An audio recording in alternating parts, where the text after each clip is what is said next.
मेरे ख्याल है तो पहले नंबर ते कैपिटल खूबसूरत तरीन जड़ा ते असीं हुण जा रहे हैं सैदपुर ਚੱਕ ਜਿਹੜਾ ਨਾ ਸੈਦਪੁਰ ਚੱਕ ਮੈਂ ਉਸ ਨੂੰ ਆਖਾਂ ਸੁਰਤੀ ਤੇ ਕਮਾਲ ਦੀ ਜਨਾਹ ਐਵਨਿਊ ਵਾਲੀ ਸੜਕ ਤੇ ਆ ਤੁਹਾਨੂੰ ਪਤਾ ਹੈ ਦਾ ਇੱਕ ਪਾਰਕ ਜਿਹਾ ਬਣਾਇਆ ਹੋਇਆ ਹਿਰਨ ਵਿੱਚ ਇਹ ਅਕਸਰ ਮੇਰੇ ਖਿਆਲ ਲੋਕ ਖੁਰਾਕ ਲੈ ਆਉਂਦੇ ਨੇ ਦੂਰ ਹੈ ਇਹ ਵੇਖਦੇ ਪਏ ਇਹ ਹੁਣ ਪਿੱਛੋਂ ਅਸਲ ਮਕਸਦ ਸਿਸਟਮ ਇਹ ਵੀ ਚਸ਼ਮੇ ਦਾ ਪਾਣੀ ਇਹ ਪਾ ਦਿੰਦੇ ਇਹ ਰੈਨੋਵੇਟ ਕਰ ਰਹੇ ਆ ਥੋੜੇ ਜਿਹਾ ਕੰਮ ਕਰ ਰਹੇ ਆ ਇਹ ਆਖਦੇ ਨੇ ਵੀ ਮਸਲਾ ਉਹਨਾਂ ਨੇ ਇੱਥੇ ਇੱਕ ਮਹਿਮਾਨ ਖਾਨਾ बनाया है उस तरफ ये गुरुद्वारा है और ये उधर जो है वो मस्जिद है जो पुरानी है ਇਹਨਾਂ ਦੀਆਂ ਕੀਮਤਾਂ ਜ਼ਿਆਦਾ ਨੇ ਇਸਲਾਮਾਬਾਦ ਨਾਲੋਂ ਵੀ ਜ਼ਿਆਦਾ ਨੇ ਲੇਕਿਨ ਰਗੜ ਬਸ ਲੈ ਸਕਦੇ ਹੋ ਜਾਂ ਕੋਈ ਵੀ ਇੱਥੇ ਅਸੀਂ ਆ ਕੇ ਫੈਸਲ ਮਸਜਿਦ ਵੇਖੀ ਤੇ अस्सलाम वालेकुम बेलियो संगियो पिछले कुछ दिनों तो जेडे व्लॉग बनाए उर्दू ज़बान दे विच बनाए तो फिर काफ़ी सारे दोस्तों का पैगाम मिलिया कि भाई तुसां चैनल पंजाबी ज़बान वास्ते बनाया शुरू कर दिता उर्दू च इस वास्ते अज भाई जी अज तो शुरू कर दिता पंजाबी तो हुण पंजाबी नूं लैके चलना तो इस वक्त मैं जा रहा इस्लामाबाद दे विच ते इस्लामाबाद तुहानूं पता बड़ा खूबसूरत है दुनिया दे दूसरे नंबर ते खूबसूरत तरीन शहर है तो मेरे ख्याल है तो पहले नंबर ते कैपिटल खूबसूरत तरीन जड़ा तो असीं हुण जा रहे हैं सैदपुर ਚੱਕ ਜਿਹੜਾ ना सैदपुर ਚੱਕ मैं उसनूं आखां सैदपुर गिरां उसनूं आख लो वैसे सैदपुर जड़ा ना वो विलेज तो उसकी तरफ जा रहे हैं सैदपुर विलेज वो है भी जेड़ा इस्लामाबाद जड़ा बनया ना ਉਹਦੀ ਫਾਊਂਡੇਸ਼ਨ ਜਿਹੜੀ ਬੇਸ ਲਾਈਨ ਹੈ ਸੈਦਪੁਰ ਹੈ ਤੇ ਮਸਲਨ ਉੱਥੇ ਉਸ ਦੀ ਜਗ੍ਹਾ ਹਾਈ ਉੱਥੇ ਸਾਰਾ ਕੁਝ ਆਰਟ ਗੈਲਰੀ ਹੈ ਜਿਸ ਦੇ ਵਿੱਚ ਇਸਲਾਮਾਬਾਦ ਦੇ ਵਿੱਚ ਜਿੰਨੀਆਂ ਇਮਾਰਤਾਂ ਬਣੀਆਂ ਉਹਨਾਂ ਦੀ ਸਾਰੀਆਂ ਤਸਵੀਰਾਂ ਵਗੈਰਾ ਵੀ ਉੱਥੇ ਲੱਗੀਆਂ ਹੋਈਆਂ ਨੇ ਅਸਾਂ ਸੁਣਿਆ ਅੱਗੇ ਅਸੀਂ ਗਏ ਅਸੀਂ 2011 ਦੇ ਵਿੱਚ ਉਸ ਤੋਂ ਬਾਅਦ ਹੁਣ ਜਾ ਰਹੇ ਹਾਂ ਤੇ ਇਸਲਾਮਾਬਾਦ ਦੀ ਖੂਬਸੂਰਤੀ ਤੇ ਕਮਾਲ ਦੀ ਜਨਾਹ ਐਵਨਿਊ ਵਾਲੀ ਸੜਕ ਤੇ ਆ ਤੁਹਾਨੂੰ ਪਤਾ ਹੈ ਇੱਥੇ ਗ੍ਰੀਨਰੀ ਇੱਥੇ ਪੌਦੇ ਰੁੱਖ ਬੜੇ ਖੂਬਸੂਰਤ ਨੇ तो माशाअल्लाह खूबसूरती दिल नूं मोह लेंदी तो फिर तुसीं मोटरसाइकिल ते हो तो होर ज़्यादा मज़ा आउंदा तो असी जनाब ये साडा जिहड़ा टूर है एक सिर्फ ये नहीं है भई असी कोई फिरन टुरन जाऊँ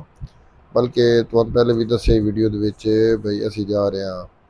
कारोबारी हवाले नाल ते रस्ते दे विच जनाब माशाअल्लाह सड़क दे नाल ही बड़ा खूबसूरत हिरना दा एक पार्क जिहा बनाया होया हिरन विच ये अक्सर मेरे ख्याल लोग खुराक लै आउंदे ने ते ये बड़ी शौक नाल खांदे ने तो इस वास्ते ये जनाब बड़े नेड़े हो के खलोंदे ने भाई सानूं को खुराक पावे लेकिन साढ़े कोल हाई कोई ना इन्हां पानी की आई फिर असीं टुर पे अगे सफ़र करते इत्थे एक मज़े की गल है चूँकि असीं 3 बंदे आसे कि जिस टाइम पुलिस वाले अगे खले हुए ना तो फिर मेरे को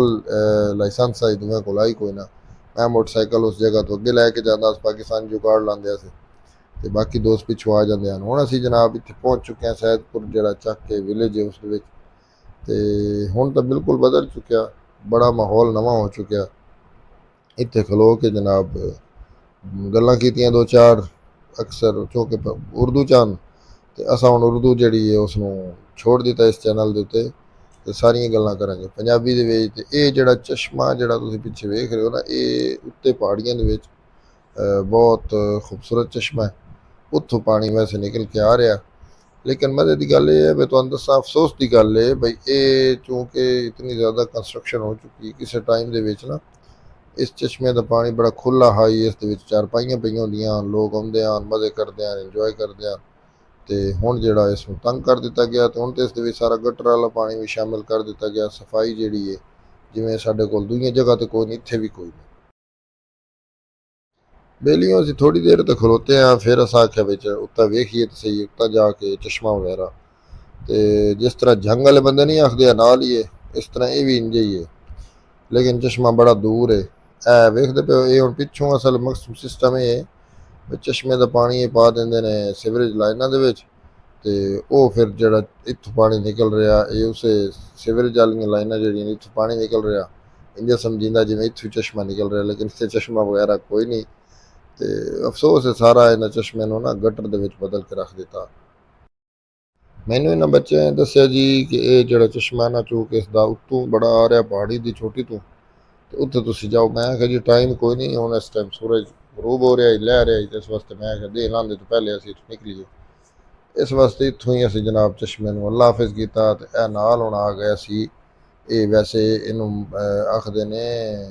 सामने इन्हां बनाया होया सिखां दा इबादतगाह गुरुद्वारा है हिंदुआं की इत्थे 3 मज़ाहिब के ना निशान मौजूद है तो नाल ही मस्जिद भी बनाई हुई है जी सामने बिल्डिंग है ये वैसे इंतहाई आर्ट गैलरी ਤੇ ਜਿਸ ਟਾਈਮ ਅੱਜ ਅਸੀਂ ਆਏ ਹਾਂ ਵੈਸੇ ਇਹਨਾਂ ਨੂੰ ਇਹ ਰੈਨੋਵੇਟ ਕਰ ਰਹੇ ਹਾਂ, ਥੋੜ੍ਹੇ ਜਿਹੇ ਦਾ ਕੰਮ ਕਰ ਰਹੇ ਹਾਂ। ਤੇ ਇਸ ਵਾਸਤੇ ਉਹ ਜਿਹੜੀਆਂ ਤਸਵੀਰਾਂ ਵਗੈਰਾ ਜਿਹੜੀਆਂ ਅਸੀਂ ਵੇਖਣ ਆਇਆ ਸੀ ਪੁਰਾਣੇ ਇਸਲਾਮਾਬਾਦ ਦੀਆਂ, ਉਹ ਇੱਥੇ ਮੌਜੂਦ ਹੀ ਕੋਈ ਨਾ, ਲੇਕਿਨ ਇਸ ਦਾ ਖੂਬਸੂਰਤੀ ਹੈ ਹੀ ਬੜੀ ਕਲਾਸੀਕਲ ਹੈ। ਇਹ ਜੀ ਦੀਵਾਰਾਂ ਦੇ ਉੱਤੇ ਨਕਸ਼ਨਕਾਰੀ ਜਿਸ ਤਰ੍ਹਾਂ ਪਹਿਲੇ ਹੈ ਪੁਰਾਣੇ ਦੌਰ ਦੇ ਵਿੱਚ ਉਸੇ ਤਰ੍ਹਾਂ ਹੀ ਬਣਾਈ ਗਈ ਹੈ। ਵੈਸੇ ਇਤਨੀ ਜ਼ਿਆਦਾ ਪੁਰਾਣੀ ਬਿਲਡਿੰਗ ਨਹੀਂ ਹੈ, ਇਹ ਵਾਲੀ ਅੰਗਰੇਜ਼ਾਂ ਦੇ ਦੌਰ ਦੇ ਵਿੱਚ ਬਣਾਈ ਹੈ, ਕਿਸੇ ਹਿੰਦੂ ਦੀ ਸਵਾਣੀ ਨੇ ਬਣਵਾਈ ਹੈ। ਇਹਨੂੰ ਡਿਓੜੀ ਵੀ ਆਖਦੇ ਨੇ ਵੀ, ਮਸਲਨ ਉਹਨਾਂ ਨੇ ਇੱਥੇ ਇੱਕ ਮਹਿਮਾਨ ਖਾਨਾ ਬਣਾਇਆ। ਤੇ ਚੂੰਕਿ ਇੱਥੇ ਜ਼ਿਆਦਾਤਰ ਉਸ ਸਮੇਂ ਹਿੰਦੂ ਹੀ ਰਹਿੰਦੇ ਸਨ, ਤੇ ਬਾਅਦ ਸਿੱਖ ਵੀ ਆਏ, ਤੇ ਫਿਰ ਬਾਅਦ ਮੁਸਲਮਾਨ, ਹੁਣ ਤਾਂ ਸਾਰੇ 100% ਮੁਸਲਮਾਨ ਨੇ। ਇਹ ਜਿਹੜੀ ਸੀ ਆਰਟ ਗੈਲਰੀ ਹੈ, ਇੱਥੇ ਵੈਸੇ ਸਾਰੀਆਂ ਤਸਵੀਰਾਂ ਵਗੈਰਾ ਪੁਰਾਣੇ ਇਸਲਾਮਾਬਾਦ ਦੀਆਂ ਹਨ, ਲੇਕਿਨ ਹੁਣ ਕੋਈ नहीं, क्योंकि इसका काम हो रहा है, इस वास्ते ना वो चाल है। सैदपुर विलेज का जो पुरानी जगह ये धर्मशाला, धर्मशाला का मतलब है जैसे हम आजकल देरा दारा कहते हैं, मेहमान खाना कह सकते हैं। तो ये एक हिंदू देवी ने बनवाई थी, बड़ी पुरानी है। ये सैदपुर की जो सबसे मसलन ये अमीर तरीन जो औरत थी ना, उसने ये बनवाई थी। और यहाँ पे 3 जो मज़ाहिब हैं वो इकट्ठे हैं। एक तरफ इस तरफ जो है ये मंदिर है, और उस तरफ ये गुरुद्वारा है, और ये उधर जो है वो मस्जिद है जो पुरानी है। मज़े की बात यह है कि ये जो 3 मज़ाहिब हैं, इसका मतलब है कि मुख्तलिफ तारीख़ के अदवार में यहाँ पे जिन जिन की हुकूमत आती रही, वो अपने अपने मज़ाहिब के मुताबिक यहाँ पे बिल्डिंग्स जो है उन्होंने मजहबी इमारतें वो बनवाई। अच्छा बिल्ली, चूँकि पहले उर्दू ਦੇ ਵਿੱਚ ਵੀਡੀਓ ਬਣੀ ਹੋਈ ਹੈ, ਮੈਂ ਕਿ ਥੋੜਾ ਜਿਹਾ ਉਰਦੂ ਦਾ ਰੰਗ ਦੇ ਕੇ ਤਾਰੀਖ ਤੁਹਾਨੂੰ ਦੱਸ ਲਈਏ। ਤੇ ਇਸ ਦੇ ਵਿੱਚ ਜਿਹੜੀ ਲਾਈਟਿੰਗ ਹੈ ਨਾ ਕੀਤੀ ਗਈ, ਉਹ ਮੈਨੂੰ ਬੜੀ ਮਜ਼ੇਦਾਰ ਲੱਗੀ। ਵੇਖਦੇ ਪਏ ਹੋ ਤੁਸੀਂ ਕੈਮਰੇ ਦੇ ਵਿੱਚ ਕਿਤਨਾ ਮਜ਼ਾ ਆ ਰਿਹਾ। ਤੇ ਲੇਕਿਨ ਉਹ ਸੈਦਪੁਰ ਹੁਣ ਨਹੀਂ ਰਿਹਾ, ਹੁਣ ਕਾਫੀ ਜ਼ਿਆਦਾ ਬਦਲ ਗਿਆ। ਇਸ ਦੇ ਵਿੱਚ ਇਮਾਰਤਾਂ ਬਹੁਤ ਜ਼ਿਆਦਾ ਆ ਗਈਆਂ, ਖੂਬਸੂਰਤੀ ਨੂੰ ਨਾ ਉਹ ਮਜ਼ਾ ਨਹੀਂ। ਇਹ ਜੀ ਹਿੰਦੂਆਂ ਦਾ ਮੰਦਿਰ ਹੈ ਤੇ ਵਿੱਚੋਂ ਖਾਲੀ ਹੈ, ਕੁਛ ਹੀ ਨਹੀਂ ਪਈ। ਜ਼ਾਹਰੀ ਗੱਲ ਹੋਣੀ ਨਹੀਂ ਚਾਹੀਦੀ ਹੈ, ਤੇ ਵੈਸੇ ਵੀ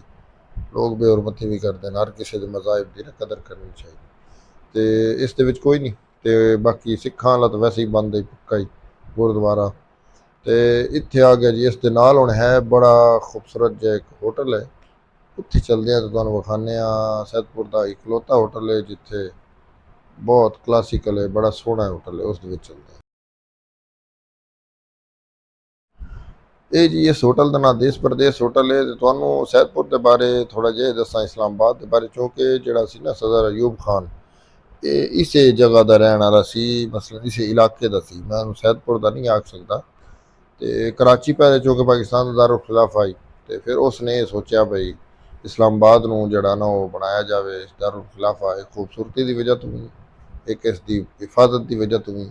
इस वजह तो नाले सेंटर की वजह तो उस आख्या भाई ये असीं इस्लामाबाद नूं करते हैं, तो इस वास्ते उस बनाया। लेकिन उसने मेरे ख्याल अच्छा ही फैसला किया जिहड़ा इस्लामाबाद नूं दारुल खिलाफा बना। जिस टाइम तुसीं सैदपुर आओ ना, तुहानूं खाण दा जिहड़ा सिस्टम होटल ये जिहड़ा बड़ा ज़बरदस्त है, VIP इत्थों मिलेगा, लेकिन ये खाना बहुत महंगा देंदे ने। इन्हां दी कीमतां ज़्यादा ने, इस्लामाबाद नालों भी ज़्यादा ने। लेकिन रात की रिहाइश तो इत्थे कोई बंदोबस्त नहीं। लेकिन सैदपुर सिर्फ इस्लामाबाद तो 5-6 मिनट की दूरी पर है। क्योंकि जो बंदा सन लै गया सी वो फिर वापस आ गया ही मोटरसाइकिल अपना लैके। इस वास्ते अस वापसी जी ना पब्लिक ट्रांसपोर्ट तो की। तो मज़े की गल यह है भी सैदपुर इस्लामाबाद जोड़ा पूरा ही हुकूमत ने पब्लिक ट्रांसपोर्ट भी कवर कर दिता। पिम्स के कोलों सारे इस्लामाबाद वाल गड्डियां वेंदियां ने, शक्कर पड़ियां, जिदे भी तुसां जाना, जिस जगह पर जाना हो जांदियां। सैदपुर चों ही रात 10 बजे तक आखिरी गड्डी आउंदी है। सिर्फ किराया जोड़ा 30 रुपये। पिम्स कोल तुहानूं लासी, उस तो अगे तुसीं ऑरेंज लै सकते हो, दूसरी बस लै सकते हो, या कोई भी। इत्थे असीं आके फैसल मस्जिद वेखी ते अपने टूर का इख्तिताम किया। तो